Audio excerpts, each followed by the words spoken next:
kita melihat suasana kedai kopi Cuksen di Berawi, Kota Banda Aceh, di dekat jembatan Simpang Surabaya. Inilah adalah kedai kopi yang sudah sangat tua dan lama di Aceh. Kedai kopi yang dimulai oleh Cuksen almarhum sekitar pada tahun 70-an.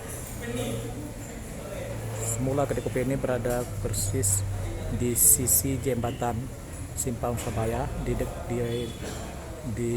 dekat sungai dalam bentuk kedai kayu, dan sekarang telah menjadi kedai permanen, toko permanen dengan 4 pintu toko. Jadi kedai ini sudah mengalami pergantian generasi dari Cuksen kepada putranya. Inilah kedai kopi yang memiliki rasa aroma kopi yang paling nikmat di Kota Banda Aceh. Mari kita lihat orang-orang yang menikmati kopi Cuksen ini pada hari Lebaran ke-6 Idul Fitri di Banda Aceh.